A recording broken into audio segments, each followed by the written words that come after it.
Hablar de estoicismo sin mencionar a Marco Aurelio es como hablar de matemáticas sin mencionar a la suma, totalmente inconcebible. No conforme con haber sido emperador del Imperio Romano durante casi 2 décadas, en la segunda mitad del siglo II después de Cristo, el buen hombre consta además como una de las figuras más representativas de la filosofía estoica. Por ende, he creído oportuno traer al canal algunos de los pasajes más reveladores de su obra literaria más notoria, Meditaciones.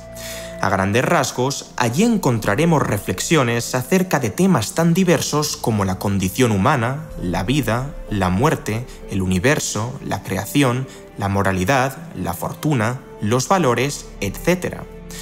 A priori, cualquiera podría pensar que, debido a su antigüedad, se trata simplemente de un manuscrito desfasado por el correr de las manecillas.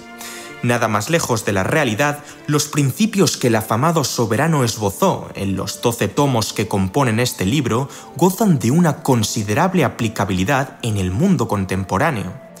Empero, ¿qué secretos se esconden detrás de estos valiosos documentos? Con objeto de filtrar, clasificar y exponer sus principios y valores en un rango temporal bastante limitado, he seleccionado 5 relatos que, a mi parecer, recogen aspectos sustanciales de su pensamiento. Asimismo, he creído conveniente readaptar gramaticalmente ciertas partes del discurso y omitir fragmentos redundantes en pos de cohesionar los bloques de información y facilitar su comprensión a favor de una retórica más accesible. ¿Están preparados para una dosis de conocimiento estoico sin precedentes? Sin más preámbulos, demos comienzo al espectáculo. Sobre todo, el alma del hombre se afrenta al convertirse en una excrecencia del mundo en lo que de ella depende. En primer lugar, cuando uno se enoja con algún suceso que se presente fortuitamente, en cuya parcela se albergan las naturalezas de cada uno de los restantes seres. En segundo lugar, cuando siente aversión a cualquier persona o se comporta hostilmente con intención de dañarla. En tercer lugar, cuando sucumbe al placer o al pesar. En cuarto lugar, cuando es mentirosa o hipócrita, esto es, al hacer o decir algo con ficción o contra la verdad. Y en quinto lugar, cuando desatiende una actividad o impulso que le es propio sin perseguir ningún objetivo, es decir, accionando al azar y de forma inconsecuente. Lo cierto es que incluso las más insignificantes actividades deberían llevarse a cabo referidas a un fin, y el cometido de los seres racionales no puede ser otro que obedecer a la razón. Este fragmento guarda un estrecho vínculo con la noción de libertad intelectual o práctica, la cual consiste en el desempeño abstracto, deliberado y consciente de los planes de acción individuales, a saber, en un marco de actuación cuyas obras sean el resultado verdadero de la razón en contraposición a alterado, sesgado o distorsionado, y bajo la influencia de aquellos motivos que en el mundo exterior están presentes a su espíritu. Como miembro perteneciente al mundo de los sentidos, una persona caería necesariamente bajo la naturalidad de sus apetencias, anhelos e inclinaciones. Sin embargo, como miembro del mundo de la comprensión, tal agente ajustaría su praxis a una voluntad pensante y autónoma. Sin ir más lejos, la cólera, el resquemor, la embriaguez, la gula o la lujuria son estados que predisponen a las pasiones por encima del intelecto, porque aumenta la viveza de las representaciones sensibles a la par que debilita el pensamiento abstracto en virtud de un crecimiento o disminución de la energía de la voluntad. Sí, está claro que nadie queda totalmente impune del componente sensitivo. A fin de cuentas, somos seres humanos, y por esta misma razón sería conveniente cavilar ¿hasta qué punto mis elecciones emanan del componente racional? ¿En qué medida la atención, la percepción, la memoria y/u otras funciones cognitivas podrían estar alterando, sesgando o distorsionando tanto la toma de decisiones como el ejercicio de mis proyectos? En este último sentido, el alma dejaría de ser puramente libre. Eso sí, el autor no hace tanto hincapié en la pérdida de la pureza almática como en su afrenta, ¿Y qué significa exactamente esta palabra? Pues se define como la vergüenza o deshonor que deriva de algún dicho o hecho. En aras de comprender cabalmente las implicaciones éticas de dicho término, es menester proceder con el segundo relato. Si de mala gana y perezosamente te levantes, acuda puntual a ti este pensamiento. Despierto para cumplir una actividad propia del hombre. Con ello, ¿voy a seguir disgustado si me encamino hacia aquella tarea que justifica mi existencia? ¿O he sido acaso formado para calentarme reclinado entre pequeños cobertores?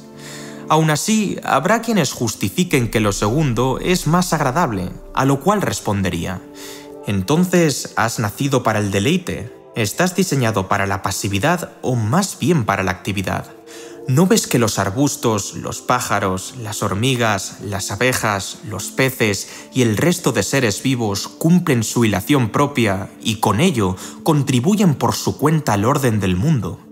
Mientras tanto, ¿tú rehúsas perseguir con ahínco lo que está de acuerdo con tu naturaleza?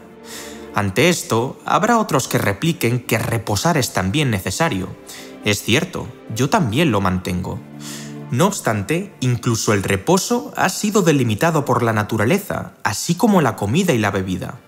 A pesar de esto, ¿no es cierto que no faltan quienes tienden a excederse más de lo suficiente en el placer y, a la par, a rendir muy por debajo de sus posibilidades? La conclusión es que, en realidad, no se aman a sí mismos. De ser así, amarían tanto su naturaleza como su propósito. Así pues, prosigo de la siguiente manera. Toma ejemplo de la estima del cincelador con su cincel o el danzarín con su danza. Ellos se consumen en el ejercicio del trabajo idóneo porque aman su profesión. Y es que, cuando sienten pasión por algo, ni comer, asearse o dormir quieren antes de haber contribuido al progreso de aquellos objetivos a los que se entregan. En cambio, ¿te parecen a ti las labores comunitarias desprovistas de valor y merecedoras de menor atención? Marco Aurelio alega que proceder como ente racional es la causa final del ser humano, esto es, el fin o propósito que le caracteriza. Esta visión trae consigo una pincelada aristotélica con respecto a la ética de la virtud, una corriente que considera los rasgos internos de carácter virtuoso en contraposición a los viciosos como el epicentro de la moral. Nótese que esta posición ética contrasta con la deontología y dest, la moral surge de los imperativos, y el consecuencialismo, y dest, la moral depende de los resultados del acto. Presten atención al siguiente fragmento de Ética Nicómaco. La excelencia de un objeto o sujeto implica potenciar aquellos atributos que hacen de ese objeto o sujeto bueno para que funcione correctamente. Por ejemplo, la excelencia de un ojo se basa en su condición para ver bien, la de un caballo en su capacidad para galopar, llevar a su jinete y enfrentarse al enemigo. Del mismo modo, un ser humano es excelente cuando desempeña adecuadamente la función que le caracteriza como tal, usar su intelecto.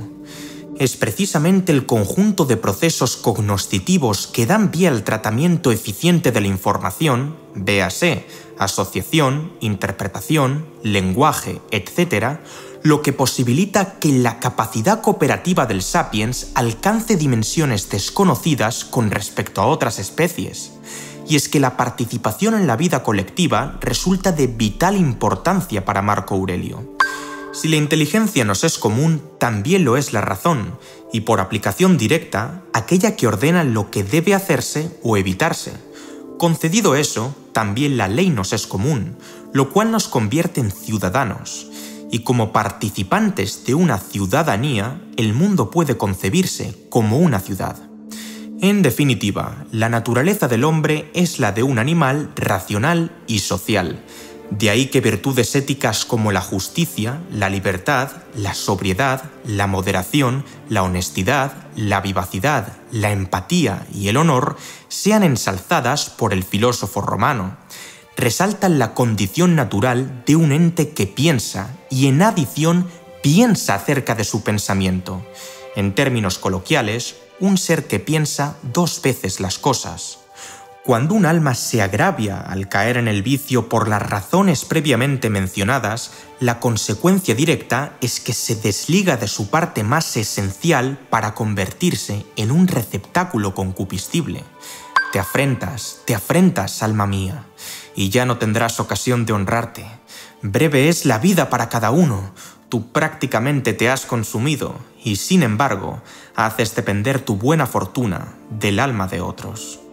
Abandonar la razón tanto por cuanto vicios como la pereza, la envidia, la soberbia o la hipocresía lleven la batuta en las decisiones del individuo no solo supone deslealtad hacia los demás por no haber contribuido al bienestar comunitario, o haberlo hecho, pero muy por debajo de sus posibilidades, sino también una traición hacia sí mismo por negar el fundamento y propósito de su naturaleza. En otras palabras, el hombre pierde la cualidad que le impulsa a actuar rectamente y cumplir con sus deberes morales, el honor. El mensaje emitido por el emperador es claro y contundente. Sé fiel a tu esencia y cumple con tu función, independientemente del cargo que ocupes, las condecoraciones que recibas y el tiempo que vivas. Y hablando del tiempo vivido, me parece que ya es hora de rotar hacia la siguiente meditación. Está claro que ningún ser humano se librará de la muerte.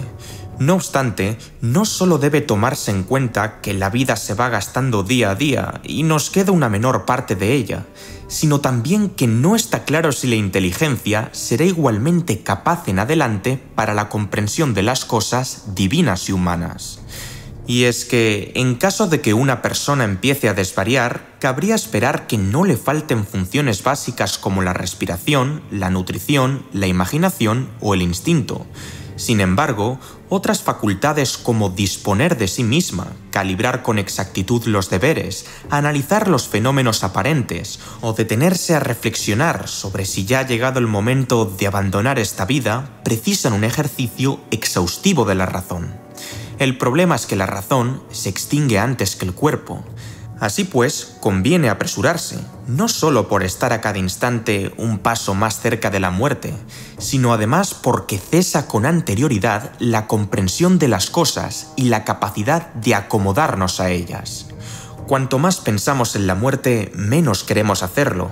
La enfermedad ha sido trasladada a entornos completamente esterilizados donde la agonía, la desesperación y el sufrimiento están monitoreados por complejas máquinas y limitados a 4 paredes.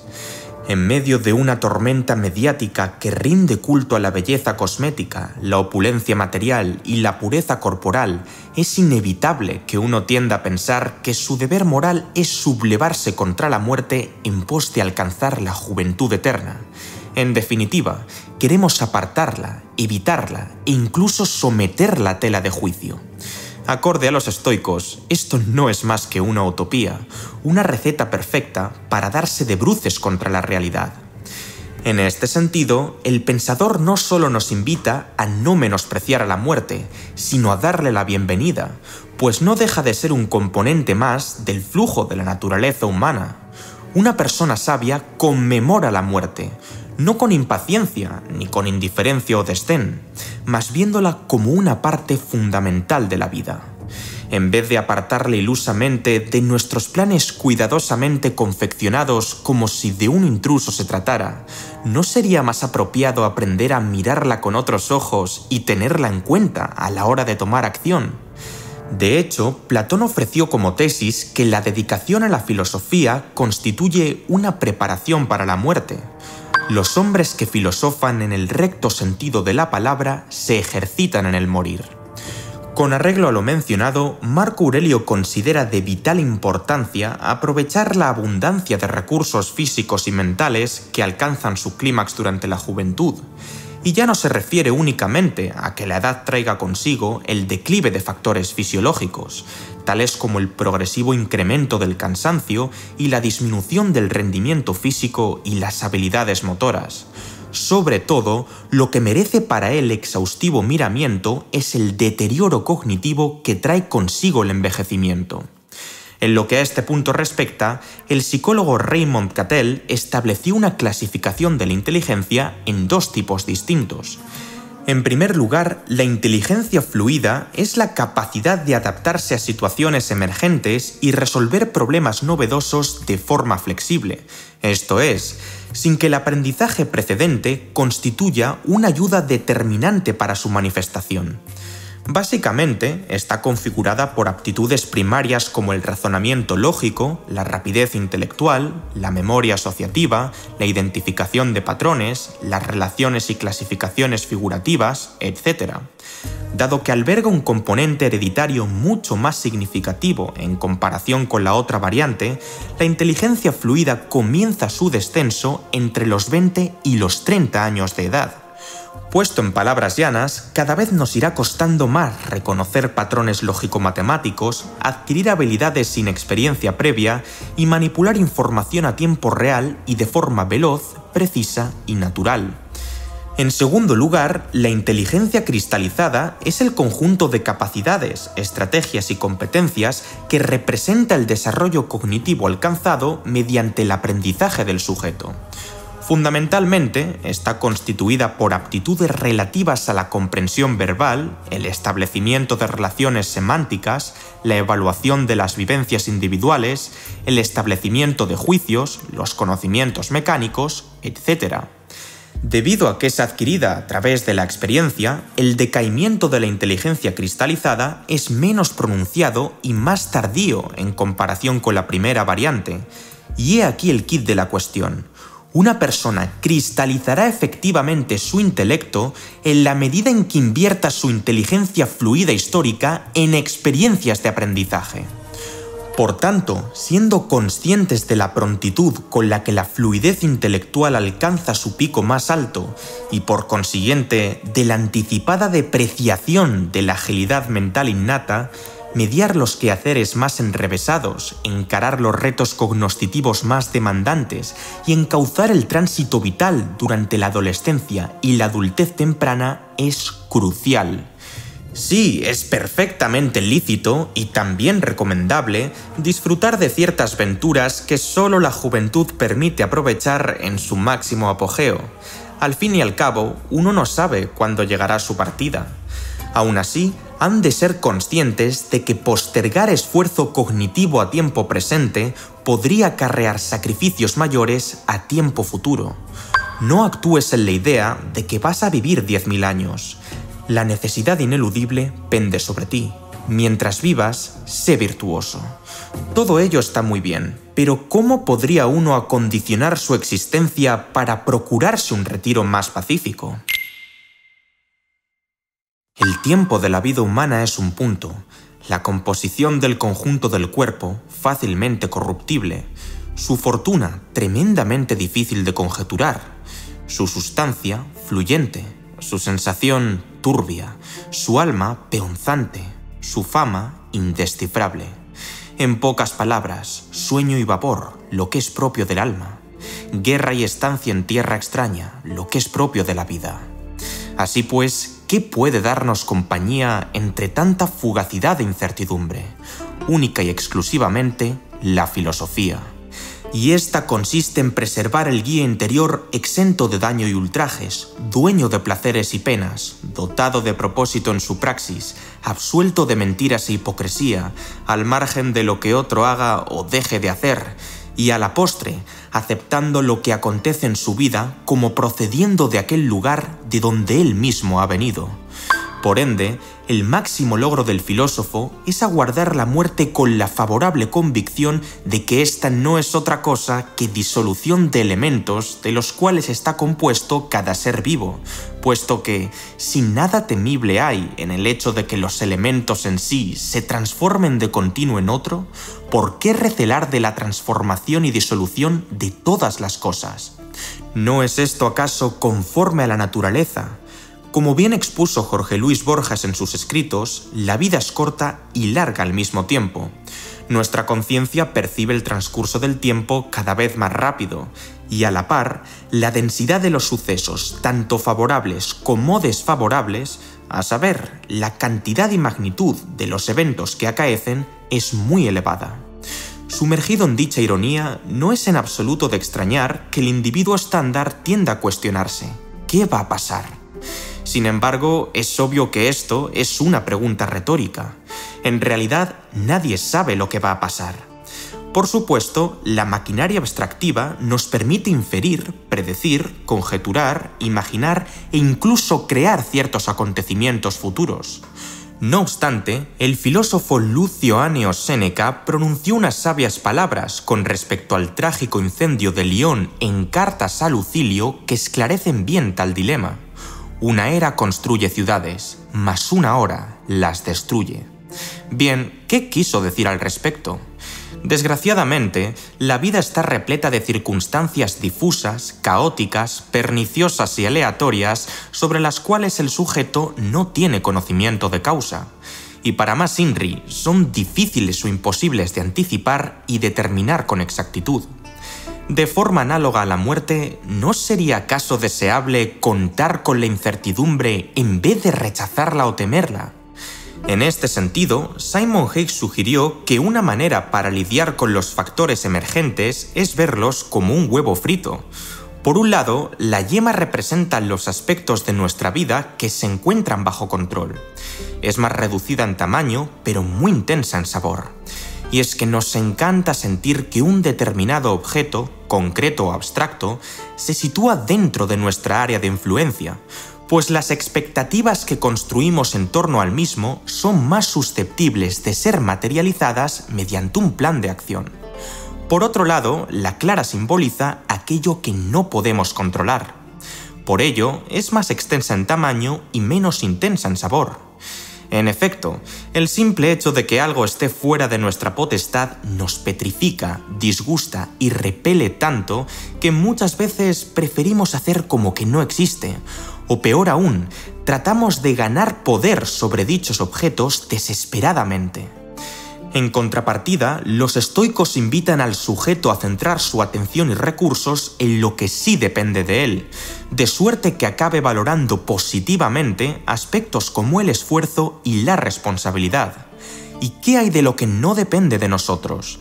Desde luego, uno no puede evitar lo inevitable, pero sí prepararse para que lo inevitable no le destruya. Del mismo modo que los médicos tienen siempre a mano los instrumentos de hierro para las curas de urgencia, conserva tú también a punto los principios éticos fundamentales en pos de conocer tanto las cosas divinas como las humanas. De tal modo, recordarás la trabazón íntima y mutua de unas cosas con otras para llevarlo todo a cabo, incluso lo más insignificante. En caso contrario, no llevarás a feliz término ninguna cosa. Tras todo lo anterior, llegamos a la conclusión de que la filosofía no solo es la preparación para la muerte, sino también para la vida. Y el mejor escudo ante la inquietud y la aleatoriedad es la construcción de un código axiológico, el abrazo de unas virtudes éticas y valores morales que guíen nuestro caminar y doten de sentido tanto a los éxitos como a los fracasos. Porque las cosas pueden salir mejor o peor, pero la sensación de haber sido fiel a uno mismo es irrebatible. Esto es lo que me representa como ser humano y estoy orgulloso de haber velado por ello. Cuando el dueño interior está de acuerdo con la naturaleza, adoptará con facilidad una actitud que le permita adaptarse a los acontecimientos según sus posibilidades. No tendrá predilección por ninguna materia determinada, sino que se lanzará preventiva pero instintivamente ante lo que se presenta, de suerte que convertirá en materia para sí lo que era un obstáculo en apariencia. Así es como cuando el fuego se apropia de los objetos que recaen sobre él, bajo los cuales una pequeña llama se habría apagado, pues si resplandece con gran rapidez, se familiarizará con lo que se le arroje encima, lo consumirá totalmente y se levantará a mayor altura con estos nuevos escombros. A través de la noción de representación, los estoicos indican que esta entidad mixta está formada por dos constituyentes distintos y complementarios. Por un lado, el contenido proposicional se corresponde con una descripción de carácter objetivo, físico y sensorial de la situación o del objeto percibido. Véase, el cuervo acaba de graznar. Se trata de un juicio basado en los hechos en sí mismos. Por otro lado, el contenido expresable está asociado a lo que el individuo piensa de manera subjetiva, personal y singular acerca del contenido proposicional de un contexto o evento concreto. Por ejemplo, el cuervo ha graznado, lo cual es señal de un mal presagio. Se trata de un juicio basado en las creencias acerca de los hechos. La presente dicotomía es crítica en aras de discernir entre objetividad y subjetividad, esto es, entre lo que las cosas son como objeto y lo que interpretamos de ellas como sujetos. Te mosqueas contra la ruindad de los hombres. Los seres racionales han nacido el uno para el otro. Los errores son involuntarios y la tolerancia es parte de la justicia. Reconsidera también cuántos hombres, ora declarados enemigos, ora sospechosos u odiosos, han quedado reducidos a ceniza o han sido atravesados por punta de lanza. ¿Te apresa todavía lo corpóreo? Date cuenta de que, una vez recupere y comprende su peculiar poder, el pensamiento no se mezcla con el hálito vital que se mueve suave o violentamente. Y finalmente, ten presente cuanto has oído y aceptado respecto al pesar y al placer. ¿Acaso te arrastra la vanagloria? Dirige tu mirada al abismo infinito del tiempo por ambos lados, a la velocidad con que las mayores hazañas y proezas caen en el olvido, a la versatilidad y reflexión de quienes dan la impresión de elogiarte y a la angostura del lugar en el cual se circunscribe la gloria. Porque la tierra entera es un punto, y de ella, ¿cuánto ocupa el rinconcillo que habitamos? El lectono contenido expresable asociado a un suceso determinado denota la forma en la que el individuo piensa subjetivamente, proceso al que los estoicos se refieren como diálogo interno. Por suerte para ustedes, ya he dedicado un corto documental aparte a la optimización del monólogo interior con vistas a la terapia cognitiva de Albert Ellis y Aaron Beck en relación con los principios de Epicteto, motivo por el cual recomiendo su visualización a todo el que desee profundizar en esta temática. A la postre, uno podría sintetizar este último punto en la conocida frase de Epicuro: las cosas no son buenas o malas en sí, sino la manera en la que las interpretamos. Elige no ser dañado y no sentirás daño. En definitiva, las meditaciones de Marco Aurelio nos invitan a perseguir la evolución personal en conjunción con la íntima naturaleza del hombre y el beneficio del núcleo social. Es por esto por lo que los bienes materiales, los goces terrenales, las posiciones privilegiadas o el reconocimiento popular pasan a un segundo plano en lo que la dicha se refiere.